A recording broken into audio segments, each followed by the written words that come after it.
इस वीडियो में मैं आपको 5 ऐसे चैलेंजेस देने वाला हूँ जिसे अगर आप कंप्लीट करते हो तो यकीन मानो एग्जाम में ना तहलका मचा दोगे। और एग्जाम हॉल में ये सोचना नहीं पड़ेगा कि काश पहले मेहनत की होती। कई स्टूडेंट्स से मिलने के बाद मुझे ये पता चला कि सबसे ज्यादा दुख पता है कब होता है, जब क्वेश्चन सामने हो और वो सॉल्व ना हो रहा हो। तब लगता है कि काश पहले मेहनत किया होता, 10-10 घंटे पढ़ाई किया होता। उस समय मेहनत से अचानक प्यार हो जाता है और उस समय ना मेहनत करना बहुत प्यारा लगता है। लेकिन अभी वो काश वाला समय, मेहनत वाला समय अभी आपके पास है। अभी मेहनत से प्यार करो, रिजल्ट जरूर मिलेगा। चैलेंज क्यों दिया जाता है? बिना चैलेंज के इंसान के अंदर की पोटेंशियल बाहर नहीं निकलता, उसकी अंदर कितनी क्षमता है ये पता नहीं चलता। चैलेंज हमें और अधिक प्रयास करने और अपने आराम क्षेत्र से यानी कंफर्ट जोन से बाहर निकलने के लिए मोटिवेट करता है। हमेशा एक बात याद रखना, कंफर्ट जोन में आपको कुछ हासिल नहीं होने वाला। कंफर्ट जोन का रिजल्ट सिर्फ गिल्ट और रिग्रेट होता है, सपने चाहत बनकर रह जाती है। तो इसलिए खुद को चैलेंज देना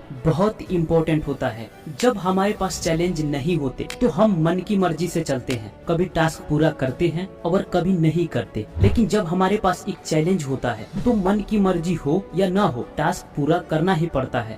चैलेंज नंबर 1, स्टडी रूटीन बनाओ। जब आप सुबह उठते हो तो आपको पता रहना चाहिए कि आज क्या क्या करना है। क्लियर कट पता होना चाहिए कि किस सब्जेक्ट का कौन सा चैप्टर या टॉपिक पढ़ना है, नोट्स बनाना है या रिवीजन करना है या पूरे दिन फोन से चिपके रहना है। अगर आप एक स्टडी रूटीन बना लेते हो तो आपको हर दिन के लिए एक टास्क मिल जाता है। अगर वो रूटीन दिन में 3 से 4 बार दिख गया तो आपके माइंड में बार बार ये ट्रिगर करेगा कि आज के लिए कुछ टास्क है जिसे कंप्लीट करना है। बोला था ना कि दिमाग की बहुत बड़ी ताकत होती है। मैं इसका गारंटी दे सकता हूँ कि आपका उस दिन के कंपेयर में जब आपके पास प्लान नहीं है, उस दिन आपके पढ़ने का टाइम और स्टडी टेबल पर बैठने का रेट बढ़ जाएगा। जिस दिन आपके पास एक प्लान होगा, हमारा माइंड खाली नहीं बैठना चाहता, उसके पास अगर कुछ अच्छा करने के लिए नहीं रहेगा तो बस फालतू का काम करता रहेगा। तो आपको क्या करना है, एक पेपर लो और उस पर टाइम, सब्जेक्ट और एक्टिविटीज तीनों को डाल दो।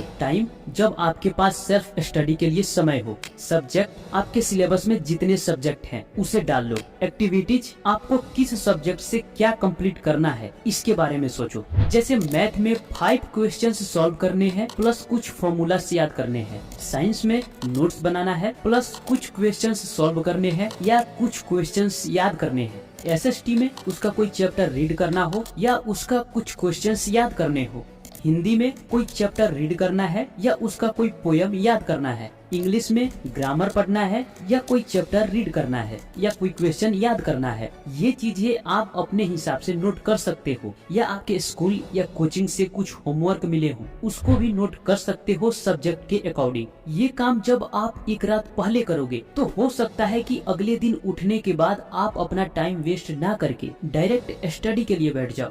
देखो, टाइमिंग डाल भी सकते हो, नहीं भी डाल सकते। आप ये जरूर फिक्स करना कि किस सब्जेक्ट को मॉर्निंग में, किस सब्जेक्ट को आफ्टरनून और किस सब्जेक्ट को इवनिंग में पढ़ना है। फिक्स टाइम में क्या दिक्कत है? कई बार ऐसा होता है कि हम टाइम फिक्स कर लेते हैं, जैसे 5 से 6 क्या करना है, 6 से 7 क्या करना है, 7 से 9 क्या करना है, ऐसे फिक्स कर लेते हैं। लेकिन जैसे ही किसी कारणवश या आप जल्दी उठ नहीं पाए और फिक्स टाइम से 1 से 2 घंटा लेट हो गया तो आपके मन में एक ही बात आएगी कि सारा खेल बिगड़ गया। और हो सकता है कि आप बचे हुए टाइम को ऐसे ही जाने दो और कल का इंतजार करने लग जाओ, राइट? तो अगर आप टाइम फिक्स करते हो, जो कि बहुत आसान है, अपने खाली समय को देखो और अपने सब्जेक्ट के अकॉर्डिंग फिक्स कर लो। तो अगर फिक्स टाइम से 1 से 2 घंटा इधर उधर होता है तो भी आप पढ़ाई के लिए तैयार रहो।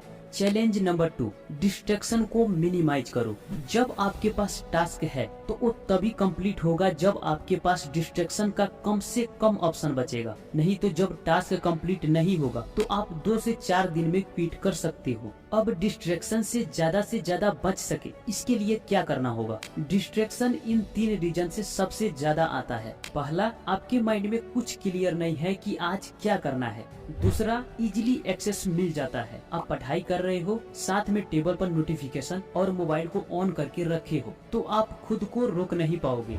तीसरा, डोपामाइन के आदी हो चुके हो, आप सोशल मीडिया पर जाने से रोक नहीं पाते, इसका मतलब कि उसकी आदत लग चुकी है।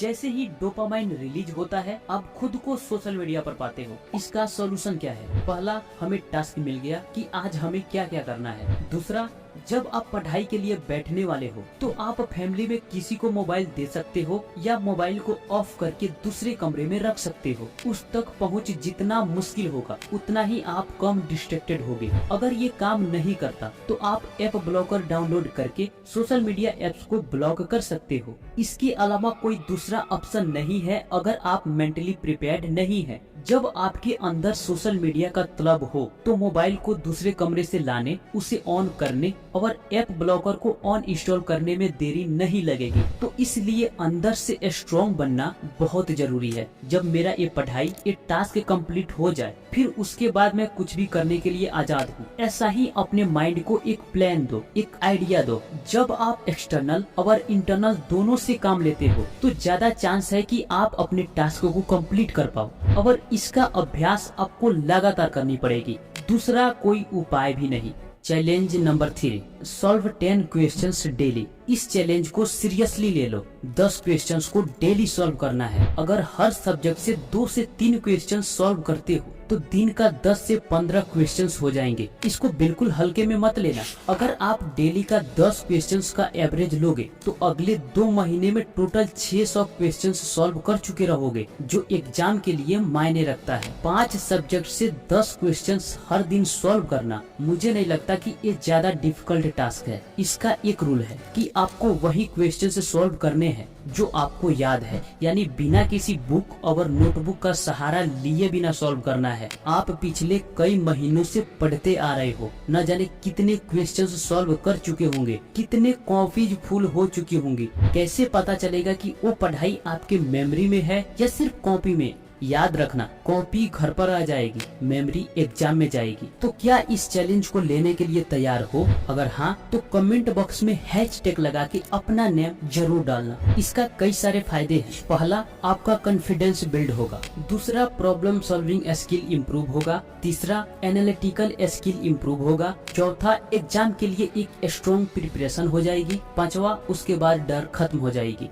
Challenge number 4, remove your bad habits. देखो, मैं नहीं जानता कि आपके अंदर कोई बैड हैबिट है या नहीं। अगर नहीं है तो बहुत बढ़िया, नेक्स्ट टॉपिक पर मूव कर सकते हो। अगर कोई बैड हैबिट है तो वो कौन सी है, आई हैव नो आइडिया। लेकिन मैं ये कह सकता हूँ कि अगर आपके अंदर कोई बैड हैबिट्स है तो वो आपके समय को बर्बाद कर रही है, आपको मेंटली वीक जरूर कर रही है, जो आपके एग्जाम के लिए खतरनाक साबित हो सकती है। ये कैसे पता चलेगा? आप ये देखो कि आपके दिन का मैक्सिमम टाइम कहाँ जा रहा है। क्या पढ़ाई में जा रहा है या उन चीजों में जिसका आपके पढ़ाई से दूर दूर तक कोई रिश्ता नहीं। देखो, मैं पहले ही बता देता हूँ कि अगर बैड हैबिट्स के साथ जी रहे हो तो आप अपना कोई भी टारगेट फुलफिल नहीं कर पाओगे। देखो, हमारे पास हर दिन एक लिमिट एनर्जी होती है और उस एनर्जी को या तो हम अपने गोल को पूरा करने में लगाएं या उस टेम्पररी चीजों में लगाएं जो हमारे फ्यूचर को ग्रे बना सकते हैं। तो अगर आपके अंदर कोई भी बैड हैबिट है तो उसे दूर करने की पूरी कोशिश करो, तभी आप सही डायरेक्शन में अपने गोल की ओर तेजी से आगे बढ़ सकते हो। Challenge number 5, focus on your health. आप 5 घंटे बैठकर पढ़ाई तभी कर सकते हो जब आप एनर्जेटिक फील करोगे। इसके विपरीत आप बेड पर पड़े रहोगे। अगर आपके पास 2 ऑप्शन है, पहला पढ़ाई, दूसरा हेल्थ, तो सबसे पहले हेल्थ चूज करो, क्योंकि हेल्थ सही नहीं है तो पढ़ाई किसी काम का नहीं और पढ़ाई होगी भी नहीं। तो आप अपने हेल्थ को बिल्कुल इग्नोर मत करो, क्योंकि आपका जड़ यही है। तो आप हेल्थी डाइट लो, फास्ट फूड को इग्नोर करो, हाइड्रेटेड रहो और एक्सरसाइज करो, क्योंकि एग्जाम टाइम में स्ट्रेस बढ़ जाते हैं। तो उससे निपटने के लिए पहले से तैयारी जरूरी है। इस 5 चैलेंजेस से क्या फायदा होने वाले हैं? आप एक हेल्थी बॉडी और माइंड के साथ स्टडी रूटीन बनाकर पढ़ाई करोगे, डिस्ट्रैक्शन मिनिमाइज करके बैड हैबिट्स को बाय बोलकर डेली 10 क्वेश्चंस सॉल्व करते हो, तो क्या एग्जाम के लिए कॉन्फिडेंस बिल्ड नहीं होगा? बिल्कुल, क्योंकि तैयारी से कॉन्फिडेंस अपने आप बढ़ जाता है। तो क्या ये 5 चैलेंजेस आप लेने वाले हो? अगर हाँ तो कमेंट बॉक्स में जरूर बताना। तो मिलते हैं आपसे फिर अगले वीडियो में। तब